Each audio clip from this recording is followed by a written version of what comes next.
Hello అండి అందరికీ. ఈరోజైతే మా మమ్మీ లంచ్లోకి ఆరకాకరకాయల కూర చేసింది. ఇది ఈజీ అండ్ టేస్టీ రెసిపీ అనమాట. చాలా ఈజీగా చేసుకోవచ్చు.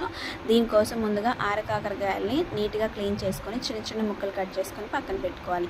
ఆ తర్వాత స్టవ్ వెలిగించి గిన్నె పెట్టేసుకొని అందులో 2 పావుల ఆయిల్ వేసి అది బాగా కాగిన తర్వాత ఒక 2 మీడియం సైజు ఉల్లిపాయలని చిన్న చిన్న ముక్కలుగా కట్ చేసుకొని ఆయిల్లో వేసి ఫ్రై చేయాలి. అది బాగా ఫ్రై అయిన తర్వాత అందులో కొంచెం ఉప్పు, కొంచెం పసుపు, 2 రెబ్బల కరివేపాకు కూడా వేసుకొని కొంచెంసేపు ఫ్రై అవనివ్వాలి. బాగా ఫ్రై అయిన తర్వాత ముందుగా కట్ చేసి పెట్టుకున్న ఆరకాకరకాయలను కూడా వేసుకొని మరి కొంచెంసేపు ఫ్రై అవనివ్వాలి. ఆ తర్వాత 2 మీడియం సైజు టమాటాలని చిన్న చిన్న ముక్కలుగా కట్ చేసుకొని వేగుతున్న ఆరకాకరకాయలో వేసుకొని మరి కొంచెంసేపు మగ్గనివ్వాలి.